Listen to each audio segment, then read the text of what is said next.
word lab grown, it make me, I would say, suspicious. It's gonna be bad as a lab grown meat or something. I don't know, and still has a suspicious. But after I look into these things, the lab grown diamond, I just realized that this is the future of the jewelry industries. Why? Because this is fit to the new generation of people. It's eco-friendly, it's conflict-free, and it's affordable. So now the customer base is expanding. The possibility is endless.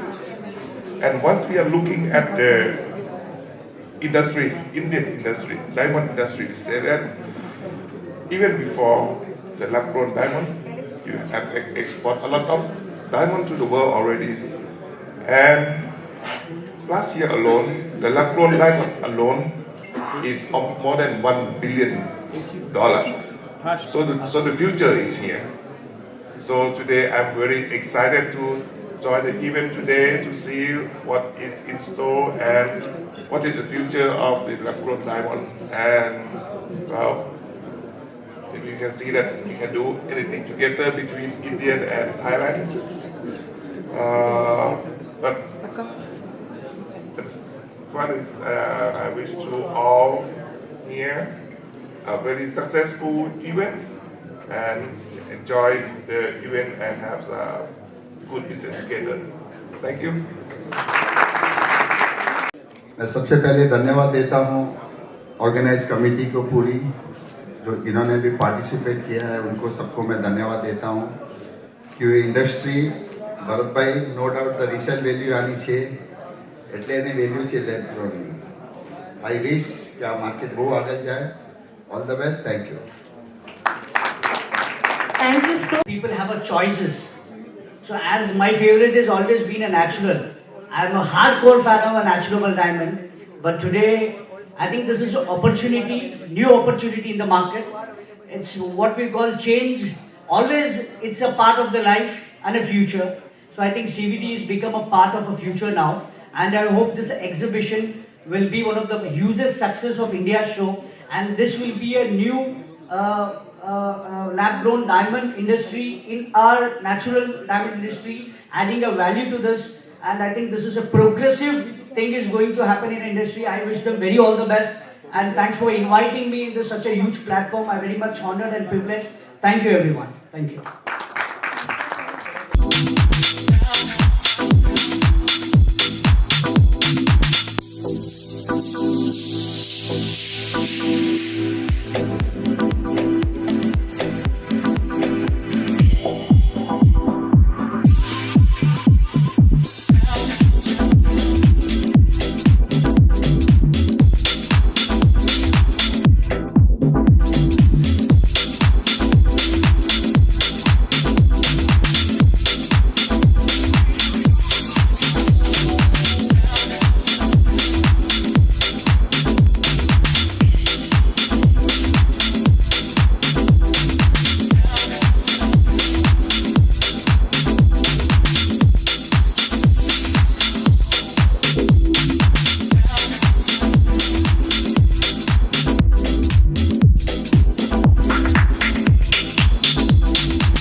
यहाँ पर आए innovation किया आपने। हाँ, बहुत अच्छा लग रहा है और मैं समझता हूँ कि जो लैब्रोन डायमंड है, मैं समझता हूँ कि ये फ्यूचर है और ये धंधा इतना बड़ा हो जाएगा कि दुनिया में सब लोग याद करेंगे, उसका फिगर कहाँ से कहाँ पहुँच जाएगा। सर आज ये कितने 2 साल को लॉकडाउन में लगा था, वो कितने टाइम के बाद ये एग्जीबिशन लगा है? बहुत टाइम के बाद एग्जीबिशन लगा। हाँ, मगर ये फ्यूचर है और ये बड़ा ही होते जाएगा और ये तो कुछ नहीं है, आगे आप देखेंगे उसकी क्या रौनक होगी। Thank you sir, thank you. Today is very special days. Thank you to Mr. Chairman and the committee to invite me to join these marvelous events. The lab-grown diamond, in my opinion, is the industry for the futures. You see that? It's made by the technologies, it's eco-friendly, and it's suited for the need of the new generations. And I'm very happy to learn that the industry, this kind of industry in India is expanding very fast and adding a lot of value into the export market. This year, maybe it just start for 1 billion, and I'm very confident that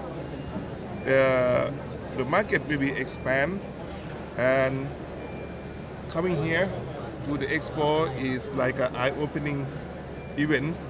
I learned a lot of new things, and I'm looking for the way that our two countries can cooperate together, because you know that Thailand is one of the major exporting of the jewelry as well, but it's in the different ones is precious stone. India is famous for the diamonds, but I think that we will have some way to cooperate in the futures. We also planning to have और मैं हिंदी में translate थोड़ा सा हाँ, चल रहा है। उनको बहुत खुशी हुई है यहाँ आके, उनको लगा कि ये देखने के बाद उनको लगा कि ये बहुत बड़ा मार्केट होने वाला है। अभी 1 बिलियन का है, उनको लग रहा है कि फ्यूचर में ये इंडिया से बहुत बड़ा मार्केट हो जाएगा। थाईलैंड में कलरस्टोन है, इंडिया में डायमंड्स है। वो सोच रहे हैं कि सेमी प्रेशियस स्टोन और कलरस्टोन के साथ डायमंड का ज्वेलरी बन रहा है। फ्यूचर में लेब्रॉन के साथ भी ज्वेलरी बनेगा और इंडिया और थाईलैंड 2 कंट्री के साथ कोऑपरेशन के साथ ये ज्वेलरी, लेब्रॉन की भी ज्वेलरी बहुत आगे बढ़ेगी और थाईलैंड हमेशा इंडिया के साथ है मदद के लिए और ज्वेलरी के साथ, कलोसोन के साथ करने के लिए। फ्यूचर में थाईलैंड भी एक बड़ा मार्केट हो सकता है लेब्रॉन का और थाईलैंड के लॉन्ग मीन्स यंग जनरेशन भी ले सकने वाले हैं। जैसे अमेरिका में अभी बढ़ रहा है वैसे पूरे ग्लोबल में बढ़ेगा तो थाईलैंड में भी बढ़ेगा। तो थाईलैंड इज़ ऑल्सो रेडी है उनके लिए और इंडिया जैसे बढ़ रहा है लेब्रॉन में, उसकी कोई सीमा नहीं है और पूरे कंट्री, पूरे वर्ल्ड को कवर करेंगे। तो थाईलैंड को भी उनके साथ ये रेस में आगे बढ़ना है और साथ में मिल के करना है। जैसे मैं थाईलैंड का एसोसिएशन का वाइस प्रेसिडेंट हूँ। हम लोग हमेशा बोलते हैं कि हमारा एक कंट्री है 2 एसोसिएशन है, थाईलैंड एसोसिएशन और इंडियन एसोसिएशन इज़, जैसे इंग्लिश में बोलता हूँ 1 कंट्री 2 एसोसिएशन। तो जैसे इंडिया का एसोसिएशन और थाईलैंड का एसोसिएशन दोनों सहयोग करके ये लेब्रॉन के साथ, कलोसोन के साथ एक नई ज्वेलरी लाइन चालू करेंगे जो पूरे वर्ल्ड मार्केट में कॉन्कर करेंगे और पूरे वर्ल्ड मार्केट को सप्लाई करेंगे। सर ये एक्चुअल जो डायमंड है, जैसा हम लोग बोलते हैं एक डायमंड अमेरिकन डायमंड बोलते हैं, ये जो लेब्रॉन डायमंड, ये क्या मतलब ये जो डायमंड जो है ना, इसके बारे में बताइए। मतलब किस तरह का डायमंड है? जैसे हम लोग बोलते हैं यूएस डायमंड लोगों के लिए, जो पब्लिक के लिए, इंडियन के लिए या तो लोगों के लिए, किस तरह की डायमंड है? मैं शशिकांत दलीचंद शाह, चेयरमैन लेब्रॉन diamond jewellery and promotion council, Mumbai, India. आपने जो सवाल पूछा कि कैसा टाइप का डायमंड है, डायमंड एक ही होता है जो ज़मीन में से निकलता है, जिसको हम हीरा कहते हैं। जो ज़मीन में से निकलता है, जिसको बनने में 400 से 4000 साल लगता है, जो अपनी कुदरती धरती इसमें से अपने को उछाल के देती है। और विश्व को सबसे पहला डायमंड देने वाला, हीरा देने वाला देश अपना हिंदुस्तान ही है, जो गोलकोंडा माइंस बोला जाता था हैदराबाद की साइड का। और जाते जाते वो अफ्रीका, कनाडा, ऑस्ट्रेलिया में होते गया। लेकिन वो डायमंड सिर्फ बड़े लोगों के लिए ही था, राजा महाराजा और रानियों के लिए था, बाद में बड़े बड़े साहूकार आए उनके लिए था। जाते जाते जाते अमेरिका की शोध के अंदर अमेरिकन डायमंड बना जो मेड ऑफ प्लास्टिक, बाद में आया सीजेड, क्यूबिक ज़िरकोनिया, उसके बाद आया मोजोनाइट, सिलिकॉन कार्बाइड। और ये जो लेब्रॉन डायमंड है, ये डायमंड में से ही डायमंड बना, मशीन में उगा, बना नहीं है। आपने खेती के अंदर, खेत बाड़ी के अंदर गेहूँ डाला और गेहूँ उगा, इसके अंदर भी, ये डायमंड के अंदर भी जो डायमंड का कण है छोटा, उसको ही मशीन में छोड़ा। और जो धरती के अंदर, ज़मीन के अंदर, माइंस के अंदर, खान के अंदर जो तापमान दबाव मिलता है, वो ये मशीन में मिलाया जाता है। और जो 400 से 4000 साल लगता है, ये 35 से 40 दिन में वो डायमंड उग के बाहर आता है। Physically, chemically, optically same property. इसका सर्टिफिकेट भी आता है, जिससे नेचुरल डायमंड का सर्टिफिकेट आता है। GIA, IGI, HRD, SGL, ये सब देते हैं। लेकिन वो वाइट कलर का आता है, उसके अंदर लिखा जाता है डायमंड। और हमारे डायमंड के अंदर भी सर्टिफिकेट आता है लैब ग्रोन डायमंड। डायमंड शब्द है, बाकी किसी को डायमंड शब्द मिला नहीं है। और वर्ल्ड ने, विश्व ने इसको मान्यता दे दी है। अपने देश में अपने प्रधानमंत्री श्री नरेंद्र भाई मोदी ने भी इसको मान्यता दी है। और अपने कॉमर्स मिनिस्टर श्री पीयूष गोयल जी ने इसके लिए बहुत बढ़ावा देने का आयोजन किया है कि ये अगर बढ़े और बैंकॉक के साथ भी हमारे संबंध बढ़े, तो हम दोनों मिल के रत्न और हीरा का भी ज्वेलरी पूरे विश्व में दे सकते हैं। इससे अपने देश में ही बनेगा, अपने देश में ही तलाश आ जाएगा और अपने देश से हम विदेश में भेजेंगे तो अपने लोगों को, अपने कारीगर को काम मिलेगा, अपना पैसा अपने देश में रहेगा। जैसे कच्चा डायमंड हीरा लाता है तो हम इंपोर्ट करते हैं, तो अभी इंपोर्ट नहीं है, हमारे खेत में ही उगेगा, तो अपने देश को फ़ायदा होगा, अपनी जनसंख्या को इसका फ़ायदा। दूसरी बात, अभी B+ 18 साल की लड़की से 35 साल की बहन को ये डायमंड खरीदने का दिल है, वो साकार होगा कि इसकी कीमत नेचुरल डायमंड से करीबन 40 से 45 से 50% कम है। तो जैसे आपको ये डायमंड लेना है तो वो डायमंड लेने जाओ तो लाख रुपया बोलेगा, लेकिन ये डायमंड 50,000 मिलेगा तो आप अपनी घरवाली को बोलेंगे ये दीपावली को मैं आपको एक डायमंड तो दिला सकता हूँ। तो ये जो है इसके अंदर, जैसे एक माता अपने बच्चे को जन्म देती है जिसको हम नेचुरल डिलीवरी कहते हैं, बाद में आता है सिजेरियन, बाद में आता है IVF, और सबसे लेटेस्ट टेक्नोलॉजी आई है क्लोनिंग बेबी। ये डायमंड भी क्लोनिंग बेबी के जैसा ही है, लेकिन बेबी का सर्टिफिकेट के ऊपर हिंदुस्तान की सरकार भी ले लेती कि उसका जन्म कैसे हुआ है, लेकिन हम तो हमारा डायमंड कैसा होगा है, ब्लैक गोल्ड के अंदर होगा है, सर्टिफिकेट पे लिख के अपने कस्टमर को, अपने ग्राहक को कहीं पे भी अविश्वास न हो, विश्वासीय पात्र बन के हम उनको बेचते हैं। और ये इंडस्ट्री कहाँ जाएगी इसका कोई अंदाजा नहीं है। आज 2022 में आज है हमारा दूसरा शो है, आप सब लोग आए हैं, सवाल पूछते हैं, तुमको खुशी होती है कि आपको भी कितनी जानकारी लेनी है, तो हम पूरे देश की जनता को ये समाचार देते जाते हैं। एक प्योर डायमंड है, ये ब्लड डायमंड नहीं है, एक ग्रीन डायमंड है, इससे कोई आपको नुकसान नहीं है। आपके लिए कोई भी छोटी से छोटी लड़की भी एक 10 सेंट का हीरा लेके अपनी चूक बना सकती है। इससे पूरे हिंदुस्तान के अंदर सोना खरीदना आसान है, लेकिन डायमंड खरीदना सस्ता हो जाएगा। लेकिन अभी हर किसी का सपना पूरा होगा कि मेरे पास भी एक हीरा है। अच्छा, I want to add something. As a Thailand, thank you. One minute. As a Thailand, हम लोग Thailand के we are proud to say कि we were the first people who came to inaugurate the first fair. Now we are the second time also we have done the inauguration of the lab-grown diamond. We think that jewelry marketing, the third largest jewelry market is Thailand. The lab-grown diamond will be coming to Thailand to make jewelry and send it to America. मेरा last statement है, with the lab-grown diamond, this will become the luxury diamond is going to be the most affordable luxury for every woman in India and the world.